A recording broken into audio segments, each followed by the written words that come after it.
L'idée, c'est de pouvoir aborder un des thèmes de l'une ou l'autre des dimensions de ce que j'appelle le coaching intégral, c'est-à-dire de savoir intégrer des dimensions à la fois physiques, psychologiques, mentales et spirituelles dans son développement personnel et professionnel. Alors ça recouvre énormément de choses. Sur la communauté, on a déjà pas mal abordé des thématiques de coaching de l'ordre physique, notamment avec le froid, l'exposition au froid, le bain de glace, etc., et les témoignages qu'ont pu en donner certains.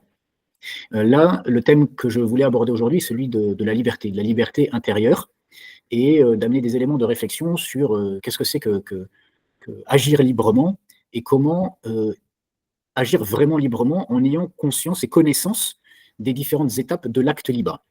Et donc, ce que je voudrais amener, ce n'est pas tellement une définition de la liberté, parce qu'à la rigueur, on peut tous avoir la sienne, et ce n'est pas tellement le sujet du jour, mais c'est comment, dans une visée de passage à l'action, comment est-ce qu'on arrive à se dire, oui, j'agis librement, et je veux aussi répondre à cette problématique à laquelle on fait tous face, qui est, mais qu'est-ce qui fait que je ne passe pas à l'action, alors que j'ai en général bien identifié que j'ai raison de le faire, que c'est bon pour moi ou pour le projet que je mène, et je constate malheureusement que je n'y arrive pas, ou je ne le fais pas.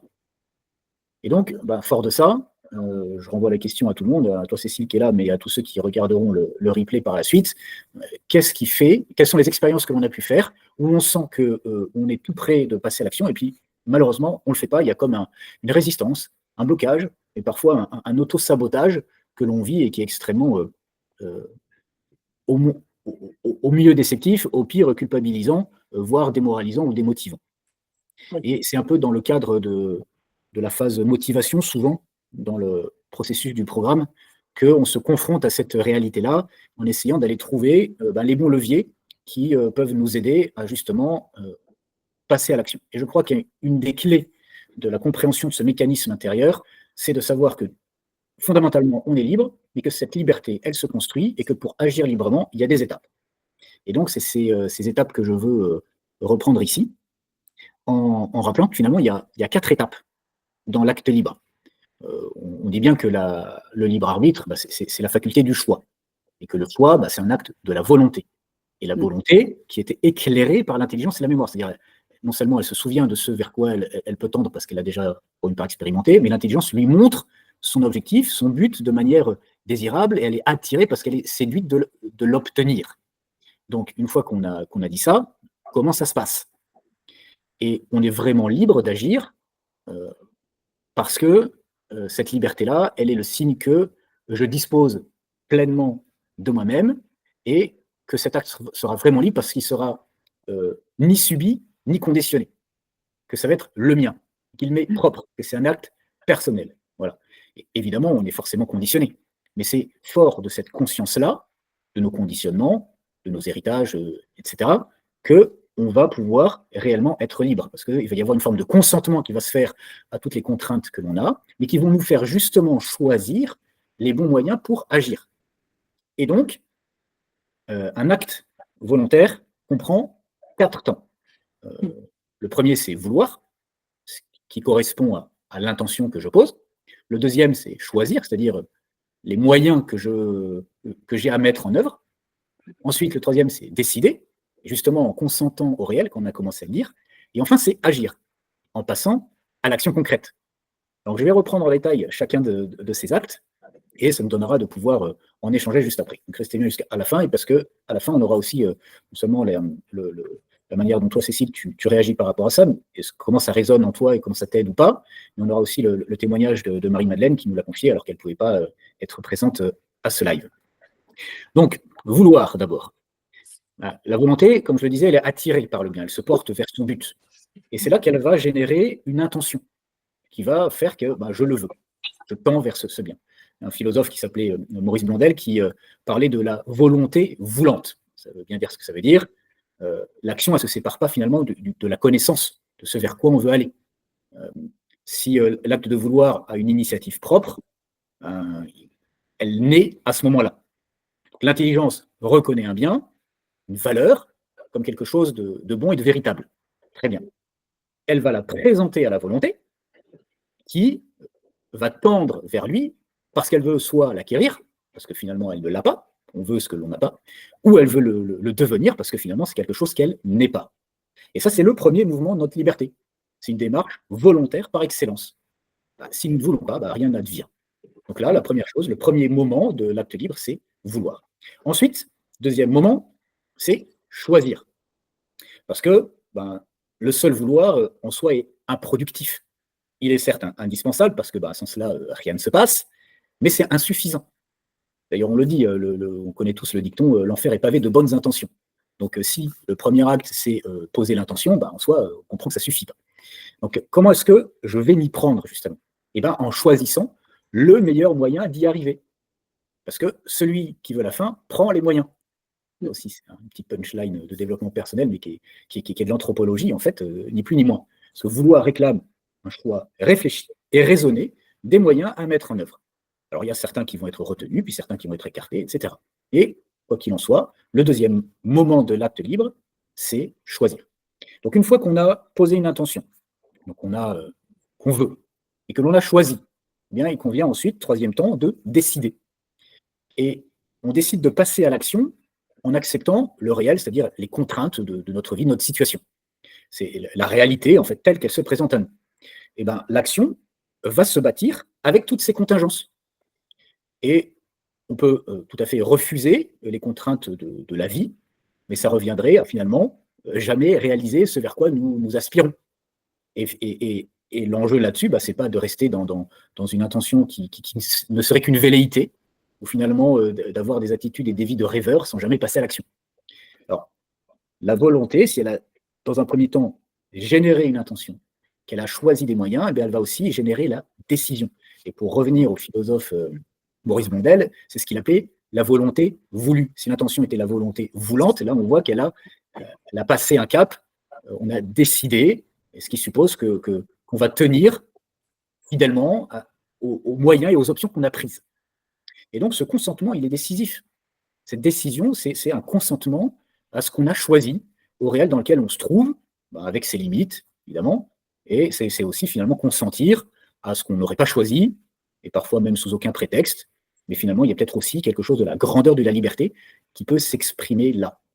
Donc ça, c'est le troisième moment, décider. Donc le premier, je leur dis, vouloir, deuxième, choisir, troisième, décider, et quatrième, enfin, agir.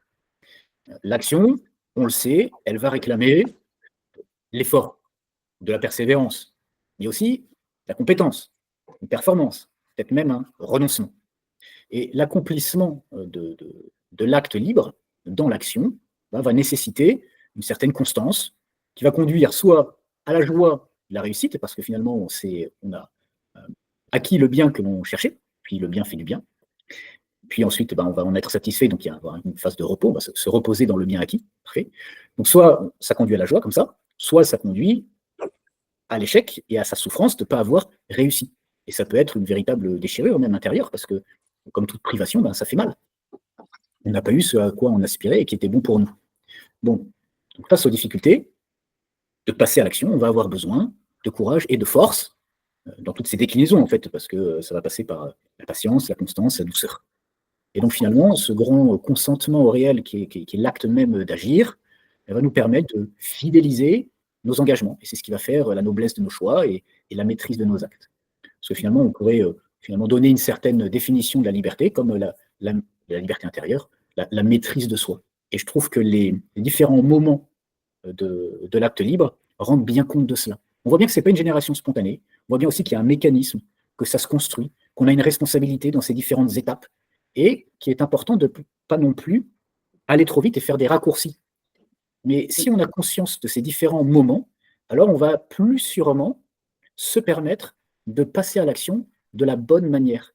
Parce que si on identifie clairement son intention, qu'ensuite on voit les moyens qui nous correspondent, mais qu'on voit aussi comment la décision que l'on prend et qui en découle accepte les contraintes et donc ce consentement au réel, alors ce sera beaucoup plus facile d'accepter les efforts de l'acte libre dans sa dernière phase qui est d'agir. Et bien souvent, quand on n'arrive pas à passer à l'action et qu'on souffre de procrastination, voire d'auto-sabotage, en fait, c'est qu'à un moment, dans une de ces étapes, quelque chose qui n'a pas été fait, qui n'a pas été pris en compte. Et donc, voilà, c'est notre responsabilité par la connaissance qui précède l'action, de savoir quelles sont les 4 étapes, et quand on a bloqué quelque part, peut-être de reprendre ces 4 étapes-là et de voir où on a besoin de retravailler notre liberté intérieure. Voilà. Voilà ce que je voulais présenter aujourd'hui.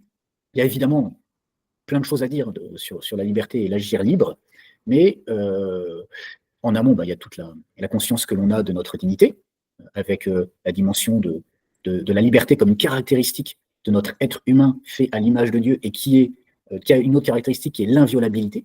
C'est un lieu secret où finalement, même Dieu, d'une certaine manière, n'a pas accès. Si on ne le lui permet pas, jamais il nous obligera à l'aimer. Il fera tout pour influencer de la bonne manière notre liberté pour s'ouvrir à son amour, etc. Mais voilà, en amont, il y a tout ça. Et en aval, après, dans ce cheminement de la liberté intérieure, avec ces différents actes de ces différents moments de l'acte libre, il y a toute la dynamique du combat de la liberté. Et qui est un combat à la fois psychologique, avec tous ces mécanismes-là qu'on vient de voir, mais aussi spirituel, puisque on peut rentrer dans une autre dimension aussi par cette vérité que la liberté nous rend libres, mais nous rend libres d'être réellement enfants de Dieu aussi. Voilà. Donc beaucoup de choses qui se jouent dans la thématique de la liberté. Évidemment, en quelques minutes, on n'a pas le temps de tout aborder, mais là, voilà, en me focalisant sur la dimension de l'acte libre et de ses différentes étapes, je voulais donner des éléments concrets, tangibles, pour aider à passer à l'action, comprendre pourquoi parfois on n'y arrive pas, et permettre avec ces éléments-là d'avoir une relecture de ces actions et de savoir comment les retravailler. D'accord, c'est intéressant. Alors moi, je vais rebondir sur 2 points. Oui. Un premier point, c'est au niveau du vouloir. Là, c'est une vraie question. Est-ce qu'on veut vraiment? Alors, je ne sais plus si c'est au début dans School, ou je ne sais plus, tu disais au début de ta vidéo de présentation du coaching, tu disais, on peut décider de se plaindre ou on peut décider d'agir, quoi. Oui. C'est vrai qu'on peut ne pas vouloir. Je lisais un livre récemment là, sur l'anxiété qui disait, en fait, on peut vouloir rester dans l'anxiété parce qu'on a des bénéfices secondaires. Donc, en soi, ce n'est pas une bonne chose d'être dans l'anxiété, mais quelque part, on peut avoir tellement peur, on peut avoir peur de la quitter, de quitter un mal-être parce qu'il a des bénéfices secondaires, parce que finalement, c'est notre schéma habituel de fonctionnement, ça fait très longtemps qu'on est comme ça, et que quitter ça pour passer à autre chose, ça nous insécurise trop, en fait. Donc, oui, c'est la première chose, c'est le vouloir. Donc, à ce moment-là, le choix, il va être, c'est toujours notre liberté qui est en jeu. Mon choix va s'orienter vers je reste là où je suis et je ne bouge pas. Alors, on peut dire que c'est délétère, que ça ne l'est pas. Peut-être que j'ai envie de dire comment juger si peut-être une personne n'est pas prête, elle n'est pas prête, c'est tout, c'est pas grave. C'est OK du moment qu'elle peut dans l'avenir, c'est pas fermé, qu'elle peut dans l'avenir évoluer, mais c'est une question de rythme, quoi. Donc là, c'est intéressant déjà le vouloir. Et le deuxième point que je voulais souligner dans ce que tu dis, c'est le moment où le processus bloque, où on procrastine, etc. En fait, ça peut arriver à toutes les étapes. Donc, ça peut arriver à l'étape du vouloir, ça peut arriver à l'étape de l'action, ça peut arriver à l'étape de la décision. C'est-à-dire qu'on peut vouloir, je veux sortir de la situation dans laquelle je suis, donc je choisis de faire autre chose, d'adopter un autre comportement, une autre option, etc. Et puis au moment où je commence à mettre cette option en œuvre, hop, je me mets à freiner des cas de fer. Et là, ça peut être intéressant de se dire qu'est-ce qui fait que je freine? Pourquoi je procrastine? Pourquoi je me mets attentiste? Pourquoi qu'est-ce que quelque part, qu'est-ce qui fait que est-ce que c'est vraiment mon choix d'aller là? Est-ce que concrètement, j'ai envie d'aller là? Voilà. Oui. Et c'est intéressant de s'interroger quand on effectivement parce qu'on peut dire, ah ouais, non, mais ça n'a pas pu se faire parce que, alors c'est encore une attitude victimaire, parce que quelque part, il peut y avoir des contretemps, mais ça n'empêche pas le dynamisme d'avancer. Donc, c'est toujours intéressant de savoir qu'est-ce qui en nous a, entre guillemets, consciemment ou non, obéi aux circonstances, parce que ça nous arrange, et donc comprendre pourquoi ça nous arrange, et comprendre quel est le véritable choix qu'on est en train de mettre en œuvre, mais qui n'est pas conscient. Parce que pour être libre, c'est la liberté, c'est faire un choix conscient, en fait. Donc tout le processus, tout l'enjeu du processus, c'est de conscientiser les étapes, effectivement, pour aboutir à peut-être pas à ce qu'on avait imaginé au départ comme solution, mais au moins un choix qui se révèle être un vrai choix. Exactement. Écoute, oui, merci beaucoup pour tes réactions. Je trouve qu'il y a quelque chose de très, très important sur lequel je ne me suis pas beaucoup arrêté, mais c'est cette notion de responsabilité dans l'acte libre. Enfin, c'est la responsabilisation et le corollaire de la liberté, en fait. Et c'est là qu'on vient la vérifier, finalement. Et tu as raison, il faut arriver à enlever tout le côté un peu brumeux ou flou que parfois les étapes de l'acte libre peuvent être entourées. Et quand tu parles de conscientiser, c'est exactement ça. Et c'est pour ça que c'est important d'arriver à bien décortiquer l'acte pour pouvoir y revenir. Parce que quand tu donnes l'exemple de la personne qui préfère rester dans son état, peut-être un peu maladif ou quoi, ou dans une situation où elle se trouve bien de se plaindre parce que finalement on lui apporte des avantages, de la considération, on se plaint avec elle, voilà, etc. Eh bien, peut-être qu'il y a un enjeu de purification de l'intention, donc dans l'ordre du vouloir, la toute première étape, Parce que derrière, effectivement, ça va conditionner les choix qu'elle va poser, de rester dans cet état-là un peu victimaire, ou de prendre des moyens pour en sortir. Aussi, une personne qui, bon, je reprends ce que tu viens de dire, une personne qui aime bien qu'on la plaigne ou qu'on la considère, bah, c'est quoi son besoin premier? Sa priorité dans la vie, c'est d'avoir l'impression d'exister. Et donc, elle va exister pour les autres et d'exister pour elle-même parce que, bah oui, etc. La vraie question, c'est, à mon avis, est-ce que cette façon de s'y prendre est la meilleure? Est-ce que si elle arrive à dire, bah, c'est humiliant de se dire que j'ai envie qu'on fasse attention à moi parce que ça fait style, je suis trop égocentré, mais quelque part, si, c'est une réalité, j'ai besoin qu'on fasse attention à moi, alors pourquoi, d'où ça vient, etc. Et puis, comment est-ce que je vais avancer avec ça? Comment est-ce que je vais satisfaire ce besoin, entre guillemets? Ça peut être aussi tout simplement avoir une meilleure estime de moi-même qui va finalement m'empêcher, faire que j'aurais plus besoin d'attendre l'approbation des autres qui n'est pas forcée de venir. Voilà. Ça peut être toute une étape de reconstruction. Moi, ce qui me frappe beaucoup dans cette histoire de choix, c'est que quand on bloque à un moment donné, on va avoir tendance à se culpabiliser. Ouais, je voulais faire ça, puis je suis même pas arrivé au bout, t'es vraiment trop nul, t'es même pas arrivé au bout. C'est pas ça la question. La question, c'est à quel besoin tu réponds et savoir formuler ce besoin et se demander si on s'est donné les bons moyens d'y répondre. Est-ce qu'avoir une bonne image de moi, le meilleur moyen d'y arriver, c'est d'attendre que les autres me disent que je suis super? Bah, souvent, non, hein, parce qu'on n'en est pas convaincu pour autant. Hein. Donc, voilà, il y a peut-être un travail aussi, ça révèle le besoin d'un travail peut-être à Oui, faire. c'est sûr. Bien sûr, et comme tu as complètement raison de le dire, on a un besoin fondamental d'être aimé et d'aimer. Notre nature, elle est blessée, c'est ainsi. Et donc, ça peut être un peu biaisé ou faussé. Et ce qui, finalement, on se sent aimé alors même qu'on se complaît dans notre état de victime. Et donc, ça renvoie à cette notion de prise de conscience, de pouvoir demander peut-être une lumière particulière pour éclairer quelles sont ces blessures qui font qu'on s'aime mal. Et bien souvent, c'est ça, effectivement, qui est bloquant dans le fait de ne pas arriver à passer à l'action alors même qu'on a identifié les bonnes choses à faire. Et je sais, pour l'avoir vécu moi-même à un moment, que ça peut être récurrent, ça peut revenir, parce que voilà, on est comme ça, on a besoin de revenir aussi sur ces vérités-là pour voir que l'on guérit, qu'on évolue, qu'on s'élève aussi un petit peu. Qu'est-ce qui fait, alors que ce que je dois faire est fondamentalement bon pour moi, que si je ne le fais pas, ça m'abîme? La question, peut être posée autrement, mais qu'est-ce qui fait que tu t'aimes pas Michel, en fait? Ou que tu t'aimes si mal, ou si peu? Et ça peut être le vrai déclencheur d'une nouvelle prise de conscience et qui vient finalement aider à purifier l'intention initiale, alors même que les moyens sont plutôt bons, mais qui va faciliter effectivement le passage à l'action et le fait d'accepter l'effort de l'action, d'agir, et alors même que ça peut me coûter dans un premier temps, mais je sais que c'est bon pour moi, et donc je vais en retirer le bénéfice que je vais chercher. C'est pour ça que ça rejoint en fait la question fondamentale de l'amour, et qu'il n'y a pas Ouais. d'acte libre sans amour préalable. Mm. C'est pour ça que le sujet est passionnant et qu'il est beaucoup plus large que les seuls aspects, j'allais dire, du dev perso pur, comme on dit, des méthodes anti-procrastination ou anti-auto-sabotage. Ouais. Ouais. Mm. Alors que dit sœur, je vois l'heure Bon. qui tourne. Oui, Moi, oui, je le vois aussi. que Très dit bien que tu sœur fasses ça. Marie-Madeleine? Parfait. Je vais partager l'écran pour justement le présenter. Hop. Donc, tu vois l'écran. Oui, très bien. Donc, sœur Marie-Madeleine fait partie de la communauté et qui me confie son témoignage et qui disait: ce dernier jour, j'ai eu un affrontement avec une sœur avec laquelle la relation a toujours été difficile, avec laquelle un dialogue serein et apaisé n'est pas possible pour le moment. Dans ces cas, généralement, j'ai beaucoup de mal à lâcher prise et à reprendre une relation normale, alors que je ne veux pas être rancunière et lente à pardonner. Donc, suite à un travail en profondeur sur cette problématique que j'ai entrepris il y a 6 mois environ, j'ai pu faire mémoire de ce à quoi je m'étais engagé alors. J'avais compris que mes difficultés remontaient à mon enfance, où les réconciliations familiales étaient souvent humiliantes et douloureuses au lieu d'être joyeuses. J'avais décidé de ne plus être la victime ni le persécuteur de cette sœur.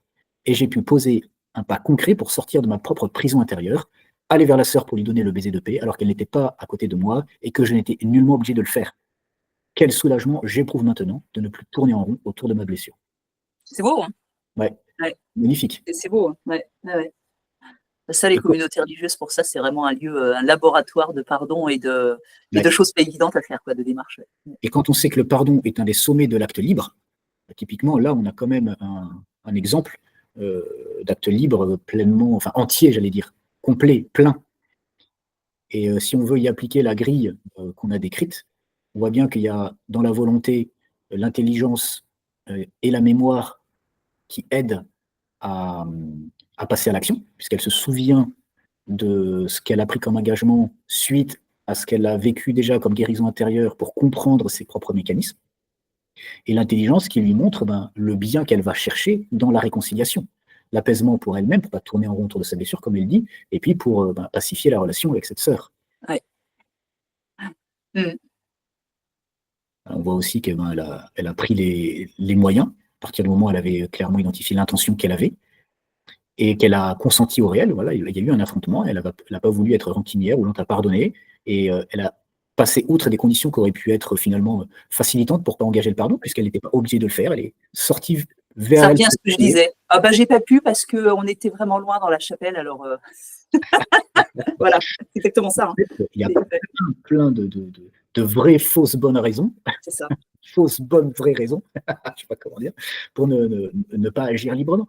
Et finalement, accepter que des contraintes viennent bloquer un acte qui serait pourtant bon pour nous et auquel on est appelé.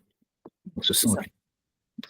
Et donc, il y a vraiment un enjeu de conscientisation, de responsabilisation, et c'est là où c'est magnifique, la liberté, parce qu'on est pleinement engagé dedans. Et alors, si en plus on lie cela à l'action de l'Esprit Saint à l'intérieur de nous, ce qui est quand même le cas dans cette démarche, parce que c'est une démarche de pardon, de don par-dessus le don, et quand on est religieuse engagée, comme ça, on a clairement posé l'intention de vivre avec le Seigneur. Donc, voilà, quand notre liberté rencontre la liberté de l'Esprit, voilà, ça donne des choses magnifiques comme ça. Voilà. Donc, merci, sœur Marie-Madeleine, d'oser nous partager ça avec autant d'authenticité et de nous permettre, alors même que tu n'es pas là, de commenter. Donc, j'espère que tu viendras ajouter ton éclairage et ta compréhension de tout ça, en espérant qu'on a bien interprété les choses. Merci Michel, de nous avoir donné l'occasion de réfléchir sur ce sujet de la liberté. Voilà. Merci Cécile de ta présence aujourd'hui, de tes apports, et on verra bien comment les uns et les autres se saisissent de ce replay et le commentent. Voilà, merci beaucoup. À bientôt. Au revoir Cécile. Au revoir.